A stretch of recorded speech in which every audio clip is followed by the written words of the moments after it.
Todos aqueles que estão achando que a indicação do Eduardo Bolsonaro para uma embaixada nos Estados Unidos é apenas o presidente fazendo ali uma mesura ao filho, um agrado, dando um filé mignon, está fazendo a análise errada.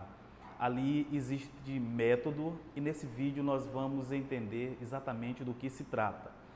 Antes de qualquer coisa, eu gostaria de pedir para vocês se inscreverem aqui no canal, você que ainda não é inscrito. E você que é inscrito, deixe o seu like se gostou do vídeo, principalmente deixe o seu comentário. Diga para a gente aqui se você concorda com o teor do vídeo, com a análise que eu estou fazendo a respeito desse caso, que isso nos ajuda inclusive a preparar uma nova pauta, né? Uma pauta derivada deste vídeo e a gente possa aprofundar um pouco mais o assunto, ok?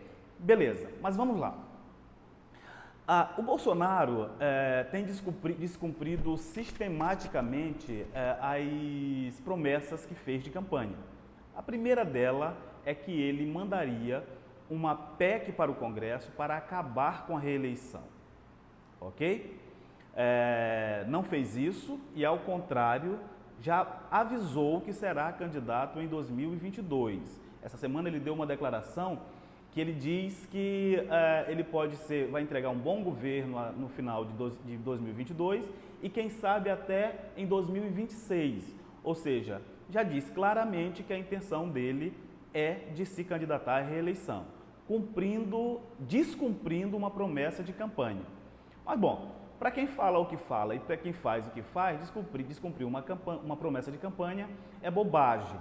Mas o que importa para a gente no que diz respeito ao Eduardo Bolsonaro?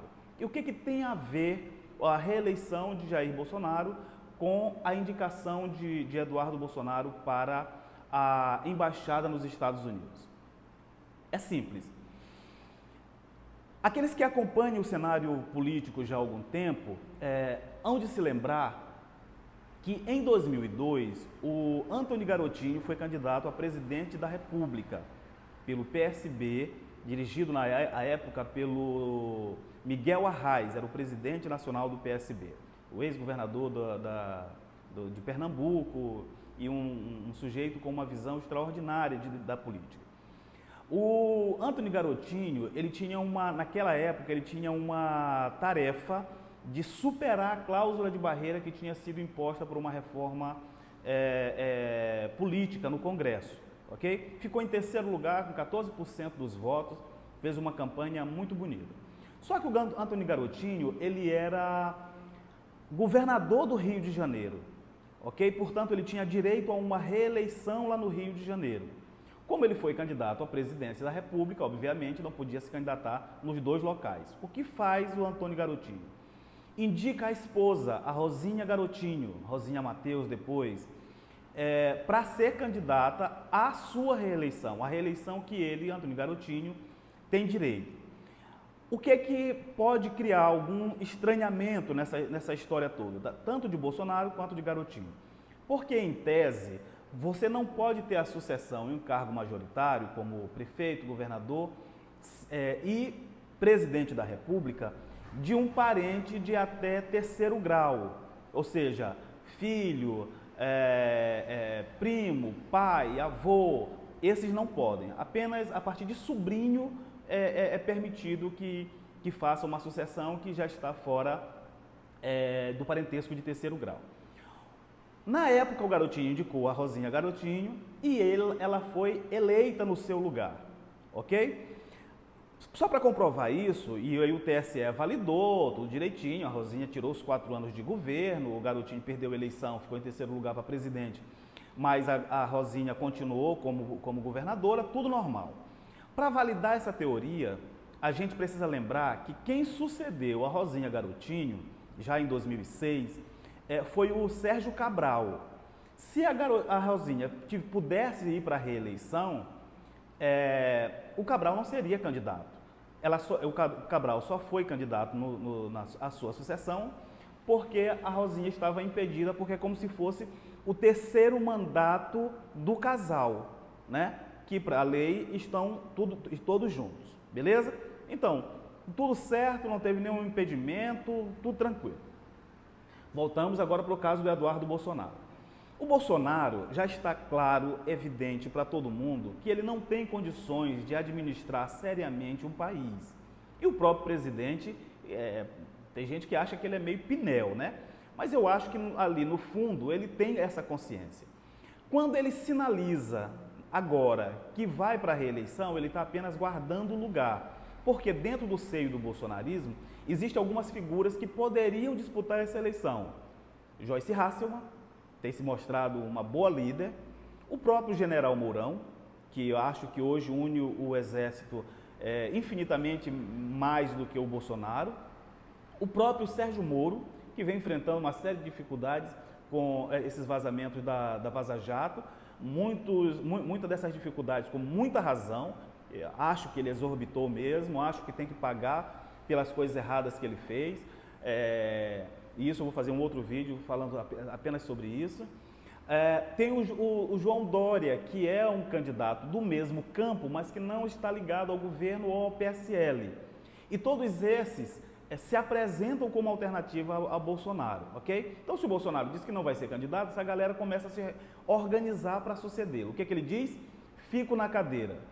Passo seguinte, a ideia do bolsonarismo, Olavo de Carvalho, Felipe Martins, o Steve Bannon lá dos Estados Unidos, que hoje é o grande guru do Eduardo Bolsonaro, o Carlos Bolsonaro, a ideia deles é o seguinte: vamos pegar o Dudu, do Eduardo Bolsonaro, mandar para os Estados Unidos, para quê?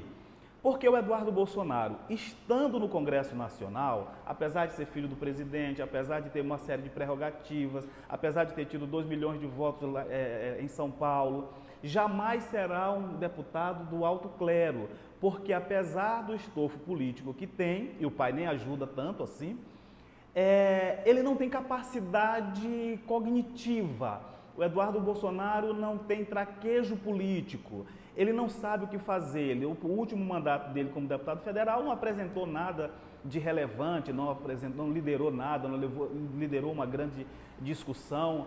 A aparição mais marcante do Eduardo Bolsonaro na legislatura passada foi ficar atrás do pai, como se fosse um ventríloco, repetindo as falas do Bolsonaro no impeachment da Dilma, quando se referia ao brilhante Ustra, o torturador da ditadura militar. Então, jamais teria condições de ter destaque no Congresso Nacional. O que faz então essa galera?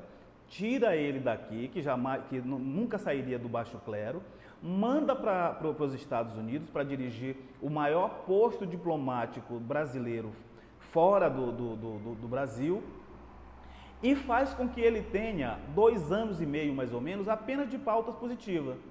Como seria essa pauta positiva?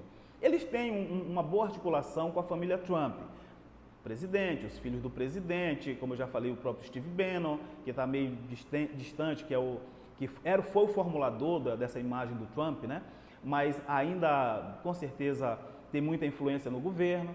Então, eles vão organizar uma pauta positiva.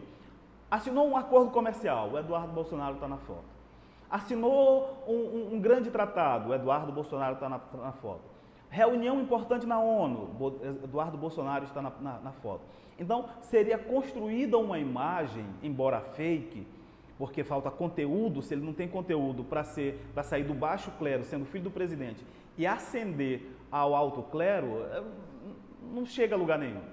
Mas eles teriam condições midiáticas de transformar essas ações de Eduardo Bolsonaro lá, sem oposição. O que é que vai fazer a oposição para o embaixador nos Estados Unidos? Né? A pauta é de Estado, os acordos são de Estado, e aí ele passaria esse tempo lá com pautas positivas e voltaria para o Brasil já perto de 2022, com um banho de cultura, um banho de realização, um banho de estadista. E aí chegaria aqui para suceder o velho pai translocado com uma imagem renovada do bolsonarismo.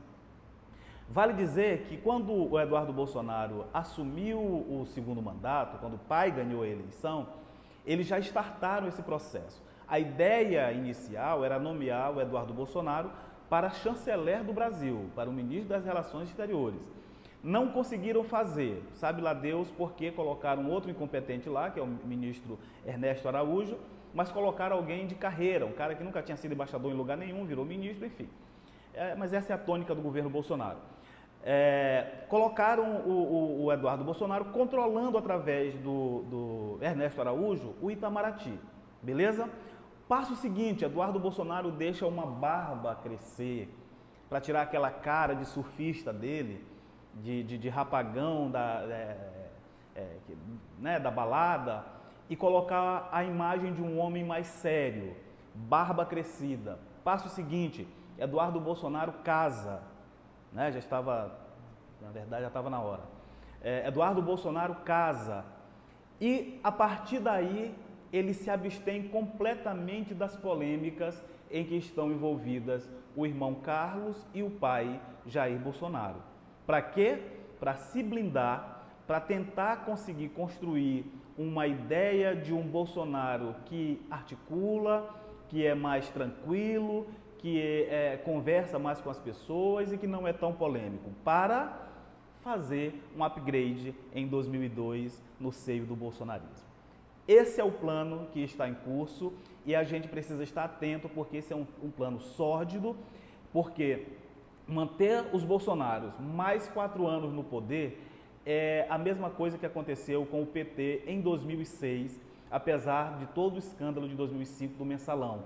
O Brasil resolveu dar uma chance para Lula e aconteceu o Petrolão e hoje o ex-presidente está preso justamente pelos crimes que cometeu. Então, se a gente der essa carta em branco, apesar de todos os absurdos que o Bolsonaro tem feito com este país, dando essa ideia de que a incompetência pode ser premiada com uma reeleição, como no caso de 2006 com Lula foi premiado a corrupção, a gente manter este país nesse estado de coisas que nós vivemos até hoje, de crise após crise, crise, e que as pessoas não conseguem conseguir emprego, as pessoas não conseguem empreender minimamente, não se tem condições para trabalhar no país e desenvolver, e principalmente dar segurança para as nossas famílias através do nosso trabalho, ok? Era esse o recado de hoje, fiquem com Deus. Mais uma vez eu peço que se inscrevam, que dê o like, que deixe seu comentário para que a gente possa melhorar o nosso ranqueamento aqui no YouTube e principalmente ter substância para fazer novos vídeos e aprofundar esta análise, ok? Fiquem com Deus, até a próxima. I never made it, but I know what it takes. I'm motivated by a mix of